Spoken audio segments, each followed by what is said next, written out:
Hello. Subscribe कीजिए हमारा channel और लेटेस्ट वीडियो नोटिफिकेशन के लिए इस बेल आइकॉन को प्रेस कीजिए और ऑल पे क्लिक कीजिए। Thank you. हेलो दोस्तों, welcome back to our YouTube channel Tilak academy. एक बार फिर से आपका बहुत बहुत स्वागत है। आज का जो पर्टिकुलर टॉपिक है वो वर्ब है। आज से मैं वर्ब चैप्टर स्टार्ट कर रहा हूँ। पहले कुछ चीज़ें मैं आपको बता देता हूँ।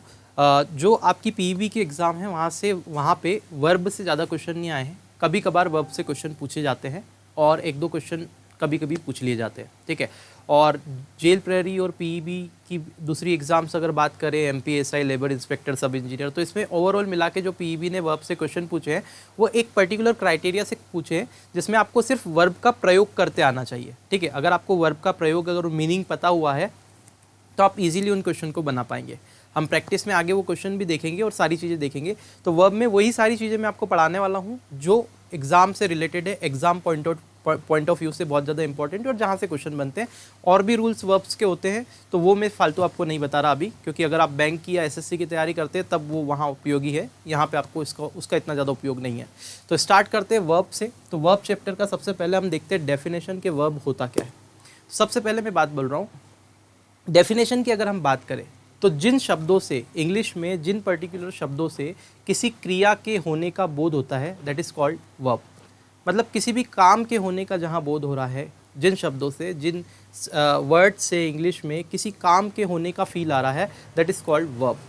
क्लियर है। जैसे कि एग्जांपल देखें तो प्ले, सिंग, लाफ, गो, कम, लीव, एट्सेट्रा, ठीक है। दैट मीन्स प्ले खेलना, सिंग गाना, लाफ हंसना, गो जाना, कम आना, लीव रहना, एट्सेट्रा। क्लियर है। तो ये जो वर्ड है, ऐसे वर्ड्स को हम वर्ब बोलते हैं। ये तो आपको सबको पता है कि वर्ब क्या होता है, डेफिनेशन भी आपको पता है। अब आगे बढ़ जाते हैं। लेक्चर बहुत ज़्यादा इंपॉर्टेंट होने वाला है और बहुत मज़ा आएगा। 20 मिनट कब निकल जाएंगे आपको बिल्कुल पता नहीं चलने दूंगा और सारी चीज़ आपको पता चल जाएगी कि क्या होती है। आज से पहले आपने ऐसा कलेक्शन नहीं देखा होगा जहाँ सब कुछ आपको मिल जाए।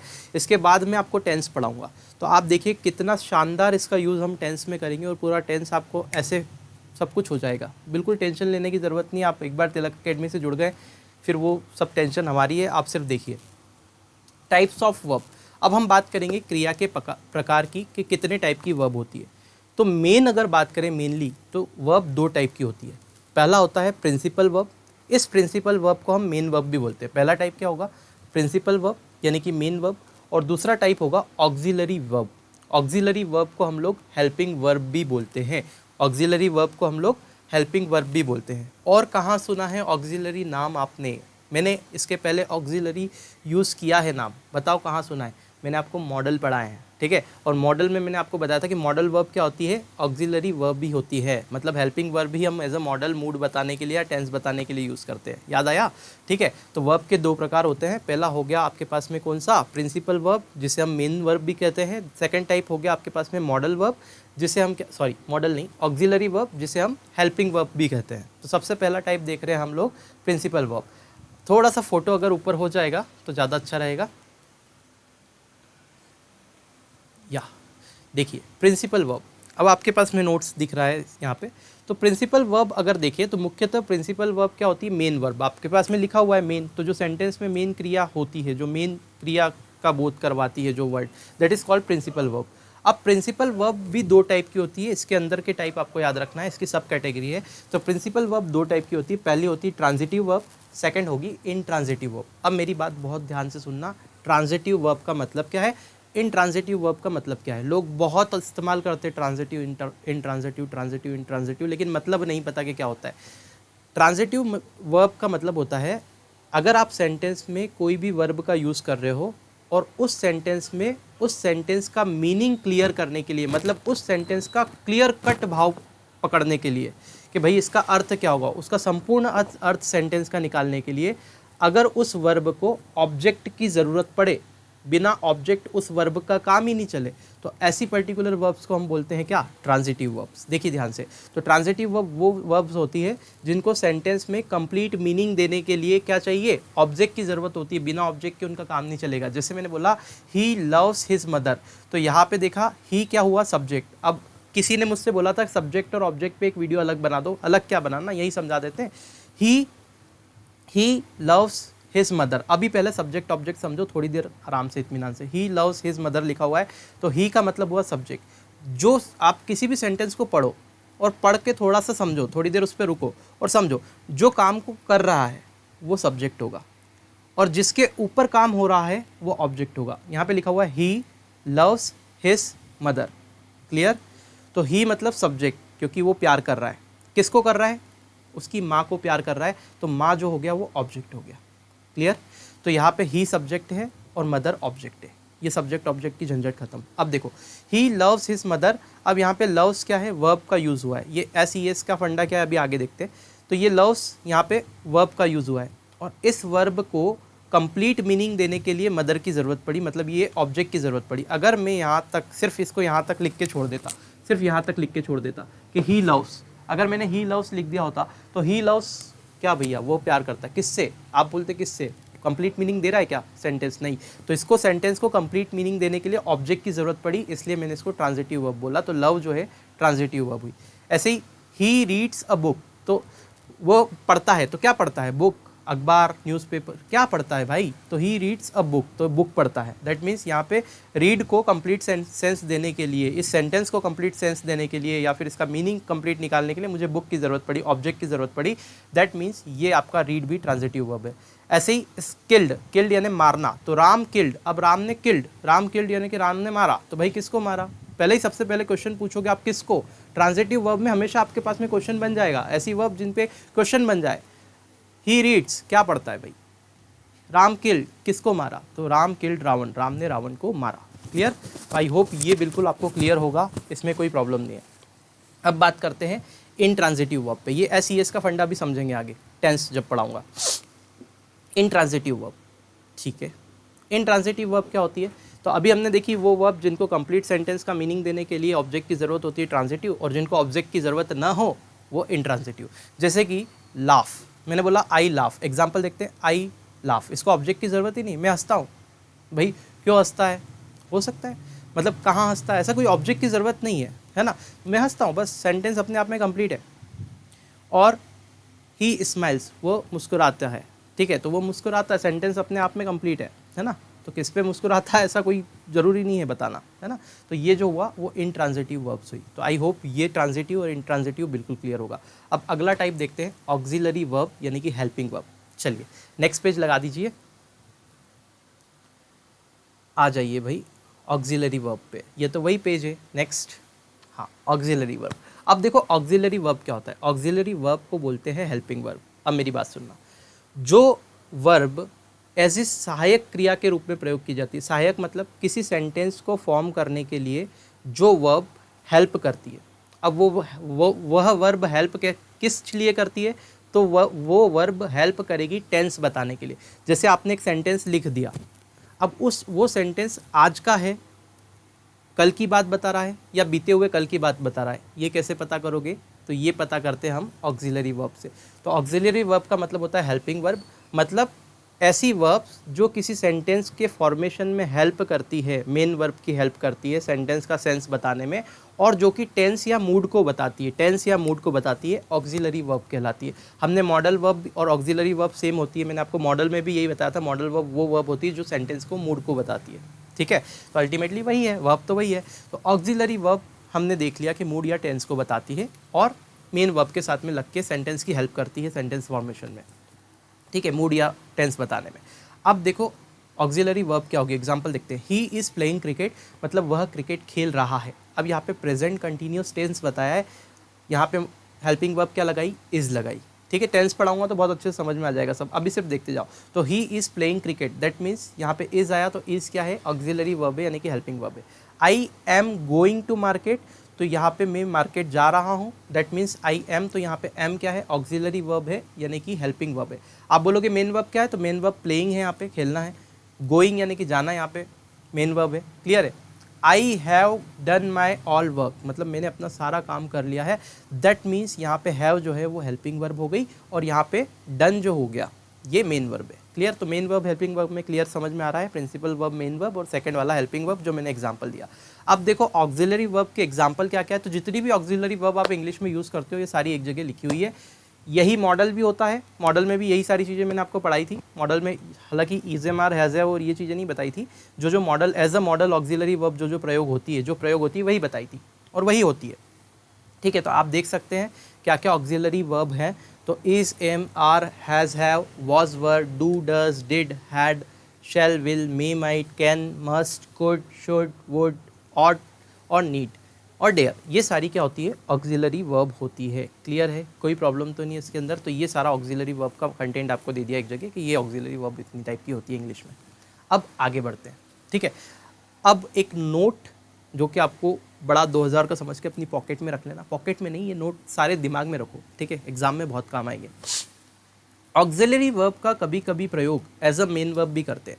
सेंटेंस में कभी कभी क्या करते हैं, मेन वर्ब की ज़रूरत ही नहीं पड़ती, बिना मेन वर्ब के ही हम सेंटेंस बना देते हैं बढ़िया से, और वो मीनिंग भी देता है। मीनिंग कैसे देता है, सिर्फ ऑक्सिलरी वर्ब से ही मीनिंग दे जाता है, हेल्पिंग वर्ब से ही मीनिंग दे जाता है। जैसे ही हैड अ पेंसिल, अब यहाँ पे हैड का मतलब है था, तो ही हैड अ पेंसिल मतलब उसके पास एक पेंसिल थी। ए आर्टिकल मतलब ये एक पेंसिल को बता रहा है। ही हैड अ पेंसिल मतलब उसके पास एक पेंसिल थी। तो ये सेंटेंस अपने आप में सही है और कंप्लीट है। यहाँ पे सिर्फ ऑक्सिलरी या मॉडल वर्ब लगा है और सेंटेंस का भाव पूरा प्रकट है। ही हैड अ पेंसिल मतलब उसके पास एक पेंसिल थी। आई डू माई ड्यूटी मतलब मैं अपना कार्य करता हूँ। तो I do my duty, do यहाँ पे मॉडल वर्ब भी है, सॉरी ऑक्सिलरी वर्ब भी है, हेल्पिंग वर्ब भी है, और इससे पूरा सेंटेंस का भाव प्रकट हो गया कि मैं अपना काम करता हूँ। Second, she has a ring मतलब उसके पास एक अंगूठी है। तो उसके पास एक अंगूठी है, तो हैज़ यहाँ पे उसके पास होने के लिए मैंने लगाया, she has a ring. She के साथ हैज़ लगता है। अभी मैं बताऊंगा किसके साथ क्या लगता है, टेंशन मत लो उस चीज़ की, बस एग्जांपल देखते जाओ कि यहाँ पे क्या किया है, सिर्फ ऑक्सिलरी वर्ब से ही सेंटेंस निकाल दिया हमने। ही इज़ अ डॉक्टर, बहुत ही बार आप बोलते हो कि ही इज़ अ डॉक्टर मतलब वह एक डॉक्टर है, तो यहाँ पे इज़ लगा दिया आपने और उसका भाव प्रकट हो गया कि वह एक डॉक्टर है। इस सेंटेंस का मतलब तो होगा ना, ही इज़ अ डॉक्टर, ये तो करेक्ट सेंटेंस है, बिल्कुल कोई दिक्कत नहीं है। तो ये एक्सेप्शन है इंग्लिश में कि इस प्रकार के सेंटेंस का भी प्रयोग, थोड़ा सा बैक कीजिए, एक्सेप्शन है इंग्लिश में कि इस प्रकार के सेंटेंस का भी प्रयोग किया जाता है और सीधे सीधे वो अपना भाव बताते हैं। इस पर्टिकुलर क्वेश्चन में क्या करते हैं, इस प्रकार के सेंटेंस में हम लोग क्या करते हैं, तो एज अ ऑक्सिलरी वर्ब को as a main verb use करते हैं, मतलब कि हेल्पिंग वर्ब, मैं हमेशा अब हेल्पिंग वर्ब बोलूँगा, तो हेल्पिंग वर्ब को मेन वर्ब के जैसे यूज़ करते हैं। आगे बढ़ते हैं नेक्स्ट। ओके, अब हम देखते हैं सिंगुलर और प्लूरल वर्ब। दोस्तों मज़ा आ रहा है पढ़ने में, अगर आपको समझ में आ रहा है तो प्लीज़ प्लीज़ प्लीज़ एक बार कमेंट करके ज़रूर, इस वीडियो पे तो कमेंट करके ज़रूर बताइएगा कि आपको कैसा लग रहा है। बड़ी मतलब मैंने बहुत समय इसमें लगा के और सारी चीज़ें एक जगह इकट्ठा करके और फिर आपके लिए लेकर आया हूँ कि बिल्कुल आपको सारी चीज़ें यहीं की यहीं मिल जाए। और इसके बाद जब मैं टेंस पढ़ाऊँ तो आप देखना, आपने कभी इतनी आसानी से जीवन में टेंस नहीं पढ़े होंगे। एक ही बोर्ड पे, एक ही चार्ट पे पूरा टेंस ख़त्म कर देंगे और ऐसा ख़त्म करेंगे कि कहीं से भी कोई भी क्वेश्चन आ जाए सारे क्वेश्चन बनेंगे, ये मेरी गारंटी है। ठीक है, लेकिन बस आपको उसके लिए मेरा सपोर्ट करना पड़ेगा, टेंस, वॉइस और नरेशन। तो ऐसा पढ़ाऊंगा आपको कि कोई एक क्वेश्चन आपका एग्जाम में गलत नहीं होगा, कोई भी कहीं से भी क्वेश्चन आ जाए, ये मेरी गारंटी, आपका गलत नहीं होगा। ठीक है, ऐसी चीज़ें मैं आपको बताऊंगा उसमें। तो प्लीज़ प्लीज़ प्लीज़ इस वीडियो को ज़्यादा से ज़्यादा आप शेयर कीजिए अपने दोस्तों में, जितना सपोर्ट हो सकते हैं हमारे परिवार का आप कीजिए, तो आपको बहुत अच्छी अच्छी चीज़ें आगे और मिलने वाली है। और आगे मैं एक सीरीज़ भी लॉन्च करने वाला हूँ। ये सिलेबस जैसे ही हमारा ख़त्म हो जाएगा, ज़्यादा बचा नहीं है, 10-15 दिन में ये सिलेबस, 10 दिन मैक्सिमम, या मैक्सिमम भी अगर खींचेंगे तो 15 दिन में ये इंग्लिश वाला पोर्शन हमारा ख़त्म हो जाएगा। इसके बाद में एक पर्टिकुलर चीज़ें लेके आऊँगा, वो चीज़ें कुछ ऐसी रहेंगी कि एक पूरा जो प्रीवियस ईयर एग्जाम का पैटर्न है जो जेल प्रेरी का, हम सिर्फ जेल प्रेरी की बात करेंगे उसके बाद में। तो जेल प्रेरी में जितने भी कॉन्सेप्ट हैं जहाँ से क्वेश्चन आए हैं इंग्लिश में, चाहे वो कोई भी चैप्टर हो, वो सारे कॉन्सेप्ट को एक जगह इकट्ठा करूँगा और उसके वीडियो हम बनाएंगे। तो एक सीरीज़ होगी जिसमें 5 से 7 वीडियो होगी। अगर आप वो सीरीज़ भी देख लेते हैं मेरी, तो मैं ये गारंटी बोल रहा हूँ कि क्वेश्चन आपका गलत नहीं होगा एग्जाम में। ठीक है, मतलब आप लगभग जितने भी क्वेश्चन आ रहे हैं जिस कॉन्सेप्ट से, वो आप एग्जाम में बना पाएंगे बड़ी अच्छे से, बहुत हेल्प करेगी आपकी वो सीरीज़। ठीक है, उस पर मैं काम कर रहा हूँ कंटिन्यूसली। तो अभी हम मेन वर्ब पे आ जाते हैं। देखिए, अब मेन वर्ब क्या होती है, मैं बोल रहा था सबसे पहले सिंगुलर और प्लूरल फॉर्म ऑफ वर्ब, ये सारी चीज़ों में ये बातें भूल गया मैं, सॉरी, आज मैंने बीच में बात की। चलो सिंगुलर और प्लूरल फॉर्म ऑफ वर्ब पे आ जाते हैं। अब वर्ब कितने टाइप की होती है, सिंगुलर होगी और प्लूरल होगी। अब एक्चुअल में सबसे बड़ी बात यह है कि जो भी वर्ब का आप इस्तेमाल करते हैं, जो भी वर्ब होती है, वो अपने आप में हमेशा प्लूरल होती है। जैसे मैं बोला प्ले, सिंग, राइड, रन, ये सारी वर्ब अपने आप में प्लूरल है। क्लियर, इन वर्ब को इनमें एस या ई एस जोड़कर सिंगुलर बनाया जाता है। तो वर्ब अपने आप में प्लूरल होती है, उसमें एस या ई एस ऐड करके उसको सिंगुलर बनाना है। ठीक है, सिंगुलर कब बनाना है, जब हमको सिंगुलर सब्जेक्ट हो अगर सेंटेंस में, तो सिंगुलर वर्ब उसके साथ लगेगी। प्लूरल सब्जेक्ट है तो प्लूरल वर्ब लगेगी। तो प्लूरल वर्ब मतलब क्या होती है, जो वर्ब ऑलरेडी है वो प्लूरल ही है। अगर सिंगुलर सब्जेक्ट आया तो वर्ब को सिंगुलर बनाना पड़ेगा। इसके लिए वहाँ पे लिखा था ही प्लेस क्रिकेट, क्योंकि ही सिंगुलर था और उसके साथ में प्ले को एस लगा के सिंगुलर बनाया गया है, क्योंकि प्ले वर्ब प्लूरल थी, एस लगाया सिंगुलर बनी। अभी समझ में आएगा। देखो वर्ब एग्जाम्पल से देखते हैं। प्ले में एस जोड़ा तो प्लेज हो गया, तो प्ले अपने आप में प्लूरल था, एस जोड़ा तो सिंगुलर हो गया प्लेज। ऐसे ही रीड में एस जोड़ा तो रीड्स हो गया, that means read plural verb है और रीड्स सिंगुलर वर्ब है, तो ये ही शी इट के साथ हम लोग ये यूज़ करेंगे। गो का मतलब प्लूरल वर्ब है, गोस सिंगुलर वर्ब है। फिर देखिए सिंग, तो सिंग प्लूरल वर्ब है, सिंग्स अगर कर देंगे तो वो सिंगुलर वर्ब हो गई। आई होप ये प्लूरल सिंगुलर का कॉन्सेप्ट क्लियर हो गया होगा। ये मेन वर्ब के साथ है। अब बात करते हैं हम लोग किसकी, अब हम लोग बात करते हैं एक नोट की। ये नोट वही 2000 रुपये का समझ के रख लेना अपने दिमाग में या जेब में, जहाँ भी रखना है। अब मैंने आपको क्या बोला, अब देखो ये यहाँ से बहुत क्वेश्चन आपकी एग्ज़ाम में पूछे गए और हमेशा हर एग्ज़ाम में कहीं ना कहीं इस पर एक क्वेश्चन आता ही आता है। तो छोटा सा नोट है, बस ये नोट को ध्यान रखना है। हमेशा ये ध्यान रखना कि सिंगुलर सब्जेक्ट के साथ में हमेशा सिंगुलर वर्ब का यूज़ किया जाता है और प्लूरल सब्जेक्ट के साथ में प्लूरल वर्ब का यूज़ किया जाता है प्रेजेंट टेंस में। क्लियर है? सिंगुलर सब्जेक्ट के साथ में सिंगुलर वर्ब का यूज़ किया जाता है और प्लूरल सब्जेक्ट के साथ में प्लूरल वर्ब का यूज़ किया जाता है। ये प्रेजेंट टेंस की बात कर रहा हूँ मैं, ठीक है।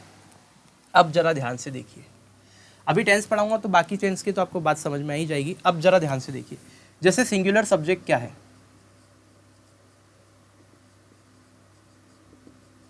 तो आप कहेंगे सिंगुलर सब्जेक्ट ही, शी और इट। इंग्लिश में अगर इनकी बात करें तो ये सिंगुलर सब्जेक्ट होते हैं, ही, शी, इट, या फिर कोई नाम आ जाए किसी का, जैसे किसी का नाम आ जाए, मेरा नाम आ जाए, सपोज करो ऋषभ आ गया, है ना, तो यहाँ पे ही, शी, इट और जो नाम है ऋषभ, वो क्या हो गया भैया, सिंगुलर हुआ, तो ये सिंगुलर सब्जेक्ट हुआ।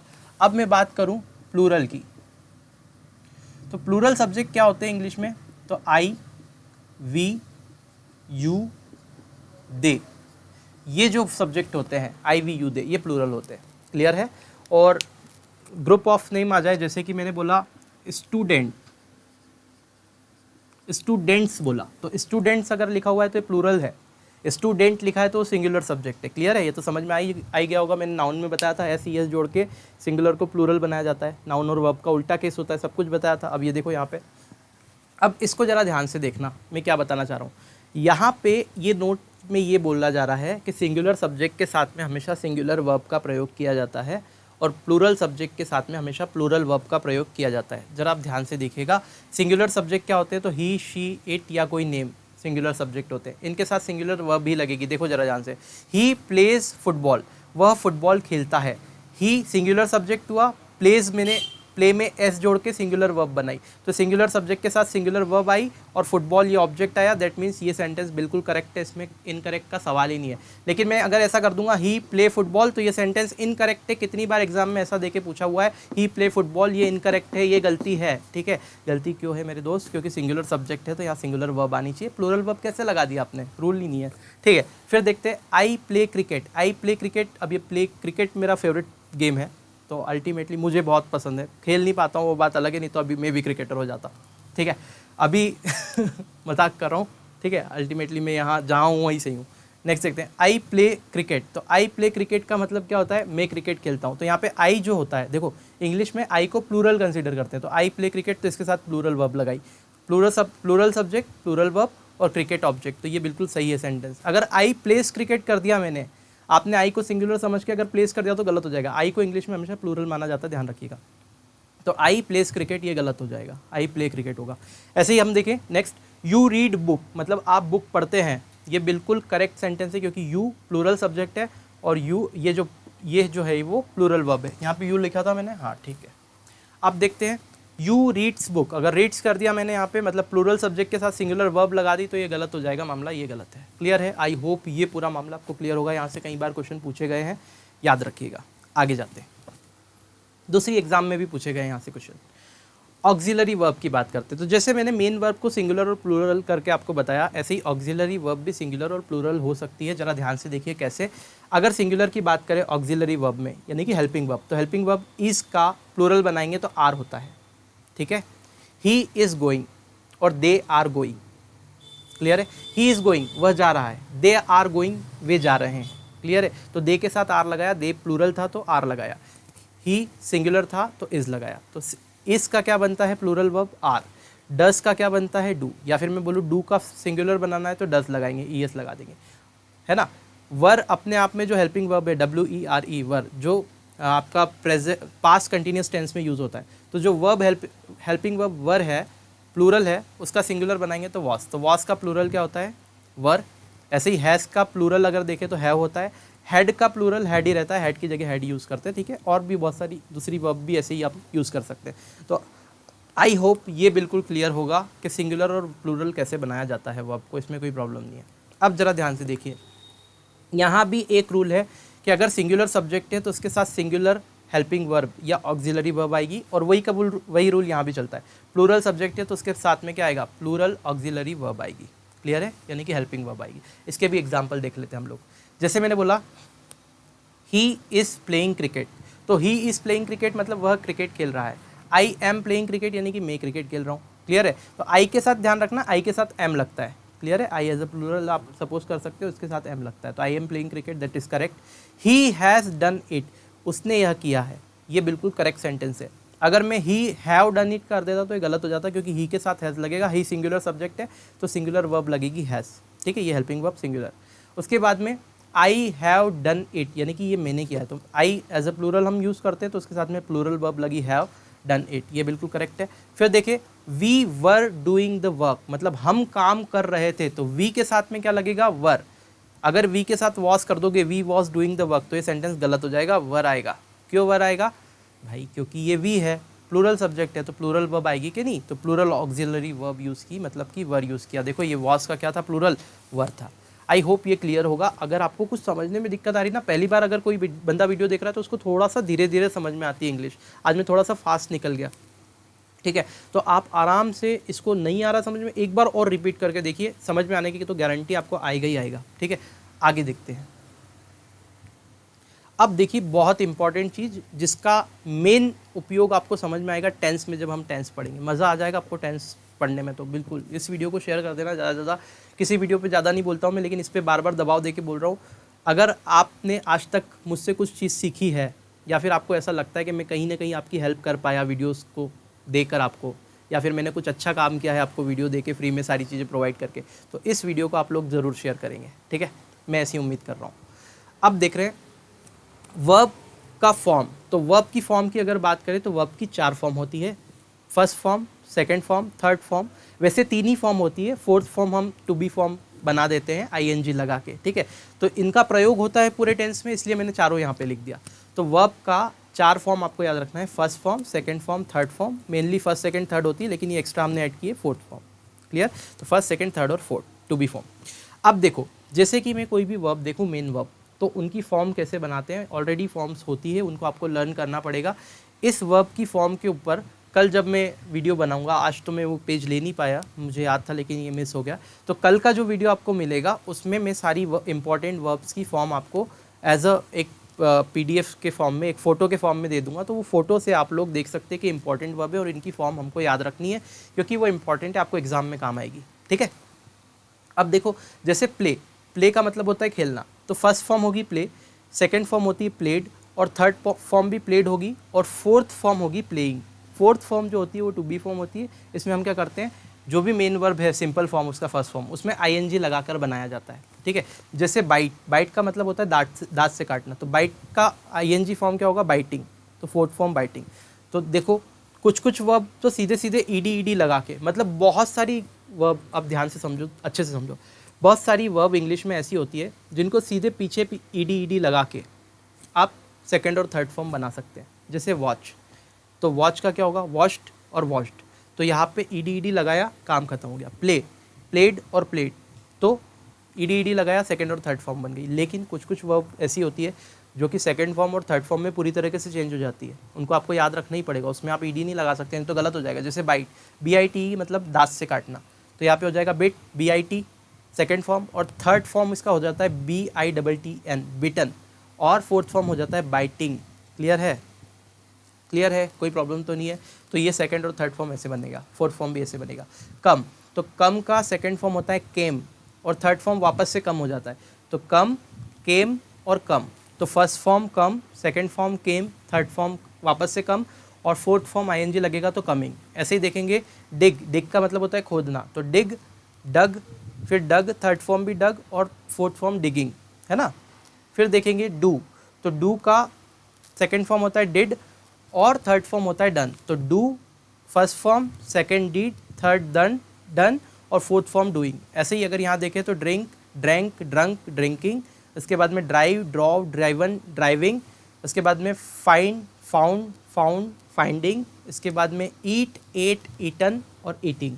ठीक है, तो ये वर्ब की फॉर्म्स होती है। थोड़ा सा इनके ऊपर आपको काम करना पड़ेगा, 2-4 बार आप पढ़ेंगे, जो जो इंपॉर्टेंट है सिर्फ वो देखना है हमको, फालतू बहुत सारी चीज़ें याद रख के भी नहीं रखना है। लेकिन यहाँ पे आपकी बहुत ज़्यादा मदद होगी, क्योंकि आप जब चीज़ों को समझने लगेंगे ना, तो ये चीज़ें ऐसी मैं पढ़ा रहा हूँ कि ये चीज़ें आपके कोई से भी क्वेश्चन में आप देखोगे ना, ऐसा ज़रूरी नहीं कि क्वेश्चन डिग्री का है कि कहीं का भी, अगर स्ट्रक्चर आप समझ गए चीज़ों को, टेंस वगैरह का, तो आप देख के बता दोगे कि यहाँ गलती हो सकती है। तो बहुत सारी चीज़ें तो आपको देखते से पता चल जाएगी कि ये गलती है। ये सारा ऑटोमेटिक आपके दिमाग में एडजस्ट हो जाएगी चीज़ें, और जो इंपॉर्टेंट है वो तो मैं जोर दे के बोलता ही हूँ आपसे। ठीक है, तो ये सेशन बहुत ज़्यादा इंपॉर्टेंट था। अगला जो सेशन होगा वो टेंस का होगा, उसमें मैं आपको टेंस बहुत अच्छे से पढ़ाऊंगा। पहले तो इसके ऑब्जेक्टिव करेंगे वर्ब के जो आए, फिर टेंस पढ़ेंगे, मज़ा आ जाएगा आपको बिल्कुल। ठीक है, अगर आपको वीडियो पसंद आई है तो अपने दोस्तों में फिर से बोल रहा हूँ, ज़्यादा से ज़्यादा शेयर कीजिए।